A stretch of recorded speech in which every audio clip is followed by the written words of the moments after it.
"Sir, can you tell Santa we moved?" said a little boy to the poor single mom's boss on Christmas night. The snow fell in soft, bitter silence, blanketing the sidewalks like a hush over the city. Twinkling Christmas lights blinked from windows and lampposts, but the cheer they promised felt distant, like a song from another room. Lena Carter, 28, clutched the small hand of her 4-year-old son, Sam, as they stepped out onto the icy sidewalk. Her thin jacket barely held back the December wind, and her breath came out in faint clouds. Her blonde hair was tied low beneath a knitted beanie, though several strands had loosened, sticking to her cheeks damp with melted snow. Slung over her shoulder was a worn backpack containing all of Sam's clothes and a few toiletries. That was all they had. Behind them, the apartment door clicked shut. Evicted. The landlord had waited until the sun went down, until the Christmas music from the neighboring building masked the sound of their suitcase bumping down the stairs. The rent had been overdue for 2 months. No more warnings, no more extensions. "Ma'am, I am sorry," he had said, not meeting her eyes, "but I cannot let you stay for free. I have bills too." Lena hadn't argued. There was nothing left to say. For the last year, she had worked double shifts at Pete's Diner, smiling through sore feet and burning joints, trying to scrape together enough to keep the roof over their heads.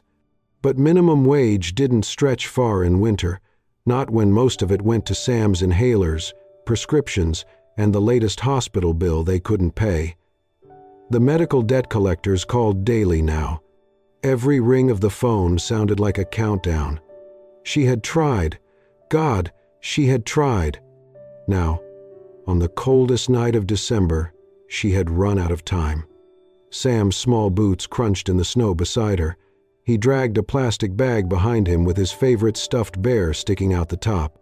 They passed glowing storefronts filled with holiday displays, gold ornaments, fake snow, candy canes in oversized jars. Other families walked by in coats too warm, laughter too easy. Lena turned her face away. "Mommy," Sam's voice broke the silence, small and uncertain. "Are we moving?" Lena squeezed his hand, forcing a smile. "Just taking a walk, honey." "But why did we pack all our stuff?" She didn't answer right away. They paused under a street lamp as a car passed by, spraying a wave of slush. Lena looked down at her son, his cheeks pink from the cold, his wide brown eyes filled with more knowing than any 4-year-old should have. The bag of toys he carried was too light. Everything they'd left behind had been bought with sacrifice, none of it worth losing over unpaid rent. Sam stopped walking. He looked up at her, his voice a whisper. "Mommy, if we move tonight, will Santa still find us?" Lena's heart cracked like ice beneath a step. She knelt down, ignoring the wet sidewalk soaking through her jeans, and held his cheeks in both hands. "He always finds kind hearts, right, baby?" Sam thought about it. Then he smiled, a little. "I hope he gives you a bag of happiness." Lena laughed, softly. A tear slipped down her face, but she wiped it away before Sam could see. "Me too," she whispered. They kept walking, past closed bookstores, shuttered bakeries, a park bench buried in snow. The city glowed around them with artificial joy, but their steps remained quiet. They had nowhere to go, no one to call. Lena's phone battery was nearly dead, and there was no point in turning it on. Her fingers were numb, her feet ached, but she kept walking because stopping meant giving in. Sam's head drooped slightly. He rubbed his eyes with his sleeve and leaned against her side. Lena adjusted the backpack on her shoulder and wrapped her free arm around him. The night stretched ahead of them, silent, cold, and long. And yet, somewhere deep inside, a tiny ember flickered. It was not hope. Not yet, but it was something close. The wind whipped through the streets like it had something to prove, swirling snow around Miles Blackwell's polished shoes as he walked away from the city's grand theater. The company Christmas gala had ended less than an hour ago, champagne glasses clinking, laughter bouncing off crystal chandeliers, but he had left early, tie loosened, overcoat collar flipped up, a paper bag with uneaten hors d'oeuvres swinging loosely in his hand. It should have been a perfect evening. He had built the restaurant group from the ground up, his name now spoken with admiration in boardrooms and Forbes articles alike. Yet, he felt strangely hollow, as if all the glitter and good press were just noise hiding the absence of something real. He turned down a quieter block, one of those in-between places where the city's shine faded just enough to remind you of the other side of Christmas. The snow here was untouched, the stores shuttered. That was when he saw them. A woman and a child, silhouetted beneath a flickering lamppost. The child tugged along a worn plastic bag with a stuffed bear poking out. The woman, blonde hair tied low under a knit hat, held his hand tightly. Their coats were thin. Snow clung to their shoulders. A small mountain of bags sat beside them. Miles slowed his steps, his brows furrowed. "Lena?" The woman turned. He hadn't seen her in days. She usually worked the breakfast shift at Penny's Diner, one of the restaurants under his management. Always polite, quick with a smile, and never once late. Her expression shifted instantly. Surprise, embarrassment, and something else he couldn't place. "Miles," she said, her voice tight, polite. "Hi." He looked from her to the child, back to the bags on the ground. "Where are you headed tonight?" There was a pause. "Just trying to figure things out," she said softly, eyes darting away. The little boy, Sam, if he remembered right, tightened his grip on her hand. Then he looked up at Miles, his voice clear, hopeful. "Sir, can you tell Santa we moved, so he can find us and give Mommy a bag of happiness?" The world seemed to still. Miles blinked. He had expected Lena to wave him off, to pretend things were fine, but her child had said what her silence could not. It wasn't just a request, it was a trust fall from a boy who still believed that adults could fix things. He crouched slightly to meet Sam's eyes. "I think," Miles said gently, "Santa would want to know exactly where to find you, especially if your mom has been extra brave this year." Sam beamed. Lena swallowed hard. "Come on," Miles said after a beat. "Let me at least get you both something warm to drink." Lena hesitated. She looked down at Sam. He tugged her sleeve. "I want hot cocoa, Mommy." That did it. A few minutes later, they were sitting in a quiet corner of a late-night cafe. The windows fogged with condensation, outside world muffled by falling snow. Sam sipped cocoa with whipped cream smudged on his nose. Lena's hands curled around her mug like it was her only source of warmth. Miles didn't push. He waited. Eventually, Lena spoke. She told him everything. The eviction, the mounting hospital bills for Sam's asthma treatments, the endless cycle of rent and debt, the nights she'd gone without eating so Sam could. How hard it was to smile at customers when her world was falling apart. Miles listened. He had always thought of Lena as someone solid, someone who just quietly did her job, stayed late when needed, filled in for coworkers without complaint. He'd even seen her feed a stray dog behind the diner once and thought nothing of it, just another kind-hearted soul in the city. But now he saw her. Not just the tired eyes and frayed sleeves, but the strength behind them, the fierce love that carried her forward even when everything else was crumbling. She wasn't weak, she was extraordinary. And still, so proud. "I didn't mean for you to find us like that," she said quietly, watching Sam draw shapes in the window's condensation. "I just didn't know where else to go." "You've been carrying the weight of 2 lives on your shoulders," Miles said. "Most people wouldn't last a week, but you still showed up, still smiled, still helped others." She didn't respond, just stared down into her cocoa. Miles reached across the table, gently, not assuming. He touched her hand, cold, tense, small in his, and said quietly, "You don't have to go through this alone tonight." Lena looked up. Their eyes met. For the first time in a long while, she didn't feel invisible. And as snow continued to fall outside, something subtle shifted between them. Not charity, not pity. A beginning. After the cocoa was finished and Sam's eyes had grown heavy, Miles stood and quietly slipped his coat on. "There's a place nearby," he said gently, glancing at Lena without pressure. "Warm, safe, just for tonight. Think of it as an early bonus for working the holiday shift." Lena hesitated, her fingers tightening around the strap of Sam's worn backpack. "Miles, I appreciate everything, but I can't accept that. I don't want." "Mommy," Sam's voice was barely more than a whisper. He was leaning against her, eyelids fluttering. "Can we stay here just one night? Just until Santa finds us?" The world paused again. Lena looked down at her son, and something inside her cracked open. Her shoulders sagged with quiet surrender. She gave the smallest nod. Miles didn't say anything more. He just offered her a gentle look and motioned toward the door. They walked a few blocks in silence, the snow crunching under their feet. Lena carried Sam now, his arms wrapped around her neck, already half asleep.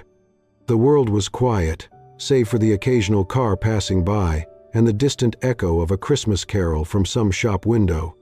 The motel was modest, an older building tucked behind a laundromat, but it was clean, and the lobby smelled faintly of pine and cinnamon. Miles spoke quietly to the woman at the front desk, someone he clearly knew. He handed her a card and said, "They don't need to know who paid. Just make sure the room is warm." He never looked at Lena as he said it. No performance, no expectation of gratitude. When they reached the room, he opened the door, flicked on the lights, and stepped aside. 2 twin beds, a small heater in the corner already humming, a framed painting of a snowy hillside, simple, safe.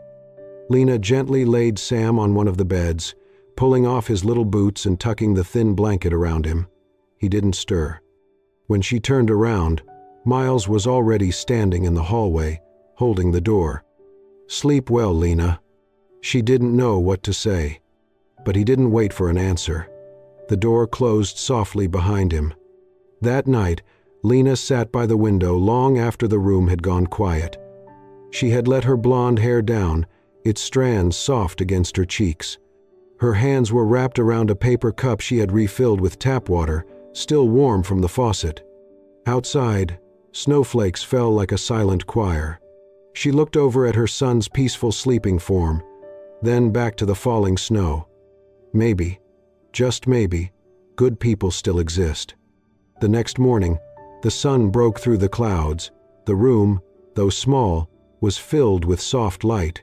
Lena sat up slowly, adjusting her sweater, and noticed something on the doorknob. A paper bag.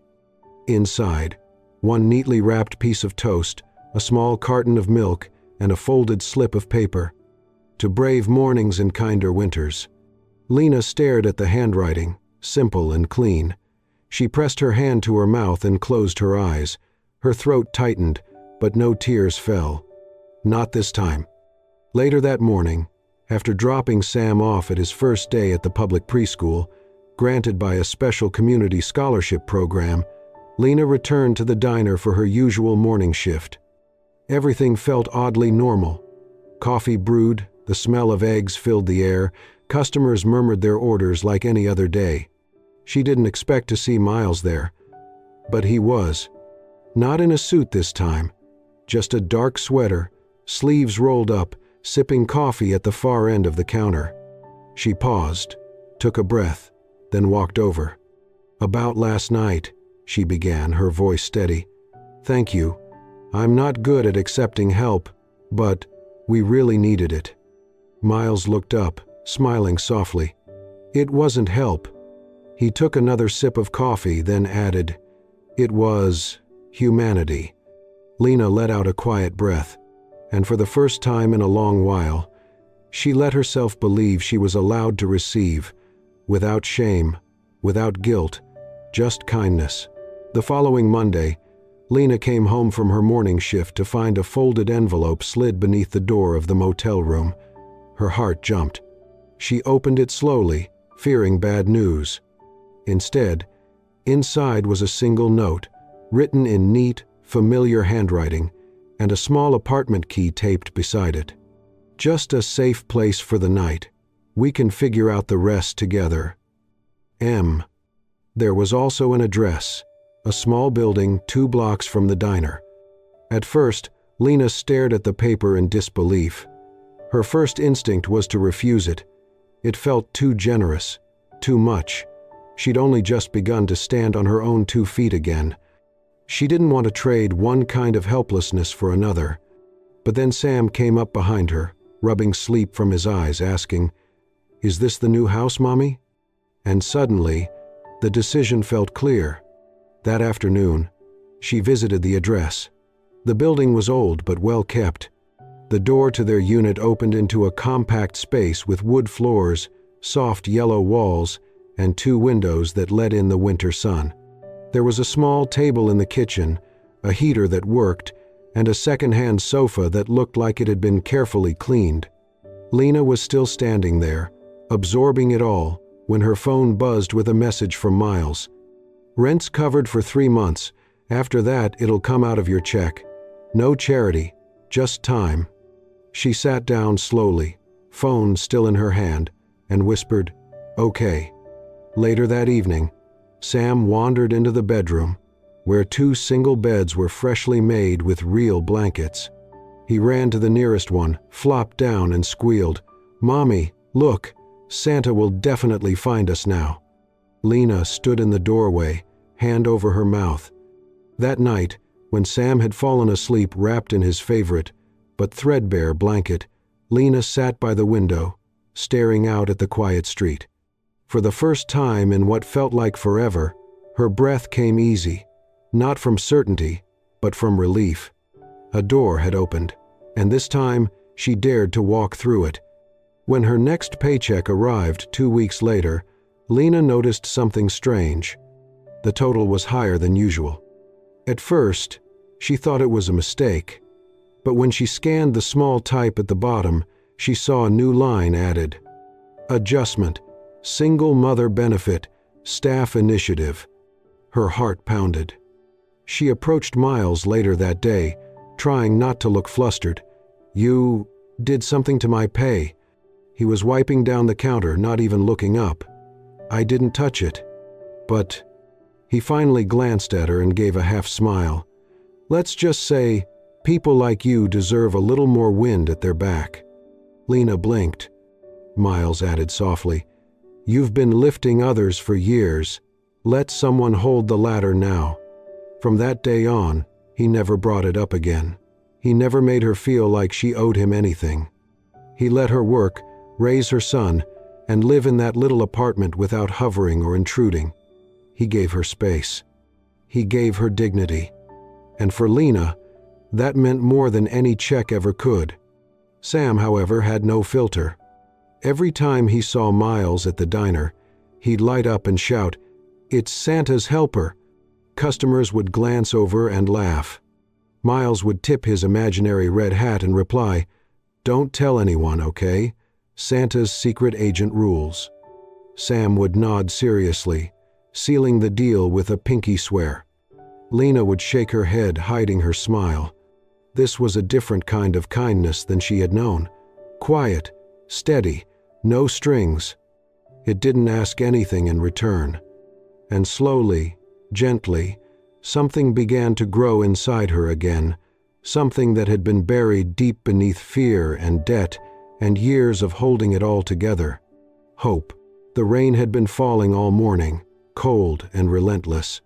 By mid-afternoon, the diner was warm with the scent of fresh bread and coffee, a sharp contrast to the wet gray outside.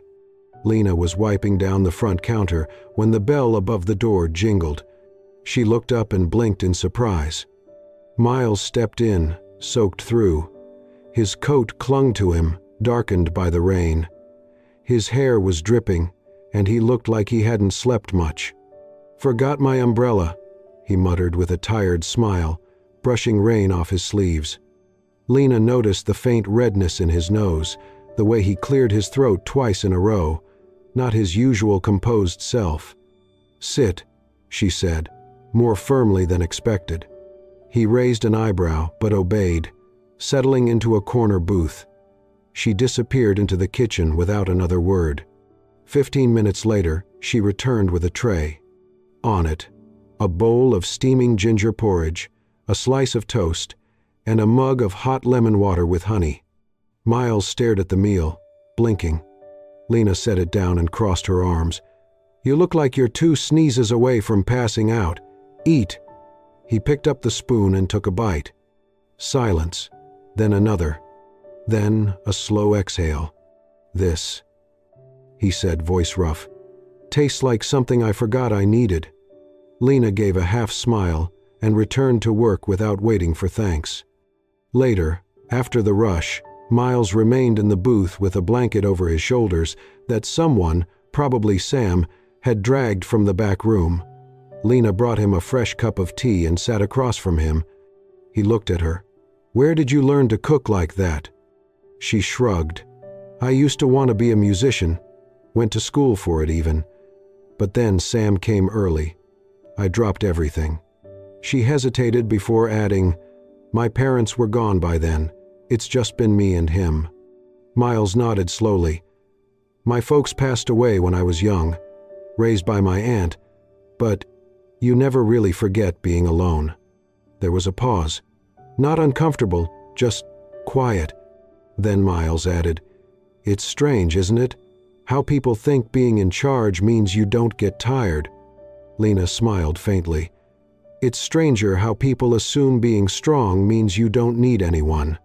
Over the following weeks, Miles began stopping by more often. Sometimes it was to check inventory. Sometimes just to sit at the counter after hours and share a coffee with Lena while Sam napped in the back. One night, Sam fell asleep sitting upright on the bench. Miles walked over, gently picked him up, and carried him to the small cot in the storage room. He covered him with a blanket and tucked the stuffed bear Lena had brought from home under his arm. Lena watched from the doorway. Neither of them said anything. They didn't need to. A few days later, during a particularly busy shift, Lena misread a catering order and sent out the wrong menu for a holiday event. It was a disaster. The client called, furious. Lena felt the color drain from her face. She stood frozen in the kitchen, dread sinking in her chest. This was the kind of mistake that got people fired, especially people who'd already needed a second chance. Before she could say anything, Miles walked in, picked up the phone, and spoke calmly to the client. He apologized for the error, his error, and offered a full discount and free dessert vouchers for everyone. When he hung up, Lena rushed over. "Why did you do that? It was my mistake." He shrugged. "We're a team." "But it's not about being perfect," he said gently. "It's about giving enough of a damn to fix what's broken." She looked around. Several employees had been listening from behind the prep line. None of them had ever seen Miles like this before. Not the quiet, distant owner they'd known, but a man who stood between mistakes and punishment, who had his team's back, even when it cost him. Lena didn't say thank you, but when she walked past him later, she placed a small, folded napkin on the counter. Inside was a scribbled note in her tidy handwriting. "For what you forgot you needed, L." Snowflakes drifted lazily past the frosted windows of the diner. Twinkle lights wrapped around the windows glowed softly, casting golden patterns onto the floor. Inside, warmth buzzed through every corner, laughter from the kitchen, music playing low, the smell of cinnamon and fresh bread in the air. A week before Christmas, Miles entered quietly during the early evening shift. He walked up to Sam, who was sitting at a corner booth drawing on a napkin with a stubby crayon, and placed a small wooden box on the table. "For you," Miles said. Sam looked up wide-eyed. "Is it from Santa?" Miles crouched down beside him and smiled. "Sort of. He asked me to deliver it early." Sam carefully opened the box. Inside, nestled in tissue paper, was a small card and a single, golden pencil etched with music notes. The card read, "Santa found you. He told me you've been very brave." "This pencil is for your first song, for Mommy." Sam blinked and looked up at Miles. "Really?" Miles nodded. "He said your heart was too kind to miss." Lena, who had been drying glasses behind the counter, watched the moment unfold in stunned silence. Her throat tightened. Later that evening, when the customers had thinned and Sam had fallen asleep in the back, Lena approached Miles at the corner of the counter. She placed her hand gently on the wooden box. "Why do you do so much for us?" Miles looked up slowly. His voice was calm but steady. "Because you reminded me what real strength looks like." He hesitated, then added, "And because you made me want to be someone a little boy could believe in." For a moment, Lena could not speak. The words settled into the space between them, quiet but unshakable. That same week, Lena began doing something unexpected. Every evening, after the main dinner rush, she would bring out a large pot and start cooking simple dishes, hearty soups, stews, whatever the pantry allowed. She cooked not because she was told to, but because it felt right.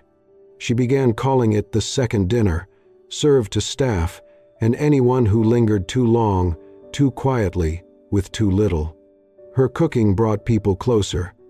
Staff stayed after shifts, chatting over bowls of her warm lentil soup or leftover pasta. Strangers felt welcome. Even Miles lingered longer than he used to, content just sitting nearby with his cup of black coffee. One night, as he slurped the last spoon of her sweet potato stew, he leaned back and said with a chuckle, "We're all just chasing your soup now." Lena laughed softly, brushing hair from her face, cheeks flushed. A few nights before Christmas, as the sky darkened and wind picked up, the door of the diner opened with a soft chime. A man stepped in, middle-aged, unshaven, wrapped in layers of clothes that looked more like blankets than coats. He glanced around, clearly unsure whether he belonged. Lena noticed him instantly. She said nothing, just turned back to the counter, packed up the last 2 slices of day-old banana bread, poured a fresh cup of coffee, and walked over. "On the house," she said gently, setting the items in front of him. "It's cold out." The man looked at her, speechless, then nodded, murmured a faint, "Thank you," and settled into the corner. Miles had seen the whole thing. He waited a moment, then approached Lena quietly, his voice barely above a whisper. "You didn't stop being the girl who helps others," he said. "You just forgot she was a hero." Lena turned toward him, surprised. He didn't smile this time. He just looked at her with something far deeper than admiration, something like reverence. Outside, snow continued to fall. Inside, it felt like Christmas had already arrived. Not the version with glittering trees or expensive gifts, but the kind that wrapped around your ribs when someone saw the very best in you and believed it was still there. It started with whispers in the back of the diner. They thought she could not hear. "She's only getting extra shifts because she's the boss's favorite. Single mom with a sad story. No wonder she gets away with everything. Must be nice to have a CEO wrapped around your finger." Lena overheard the murmurs as she stood by the sink, scrubbing a pan harder than necessary. Her heart dropped, not because the words were cruel, but because a part of her believed them. Was she becoming dependent? Had she gone from surviving on her own to leaning too much? That night, after putting Sam to bed, Lena stared at the glowing city skyline outside the small apartment window. It was warm, safe, and full of peace, but it did not feel earned. She sat at the table and began to write. A letter, a request for temporary leave. No explanation, no drama, just space. 3 days passed. She stayed home, took Sam to the park, baked cookies, smiled for him, but something in her chest felt unsteady, like her sense of self had cracked. On the 4th day, there was a knock at the door. She opened it to find Miles standing there. No smile, just quiet eyes. In his hand was an envelope. He held it out. "I heard you stepped away. I figured maybe this would help you see what I see." Lena opened the envelope with hesitant fingers. Inside was a letter, typed, signed. Recommendation, letter. Subject, Lena Hart. Title, For the strongest person I've ever worked with. She read the first line. In all my years managing people, I've never seen someone carry more on their shoulders and still show up with kindness every day. She is the kind of strength that doesn't shout, but lifts others without being asked. Lena's hands trembled. She is not dependent. She is not fragile. She is not here because of pity. She is here because the world needs more people like her.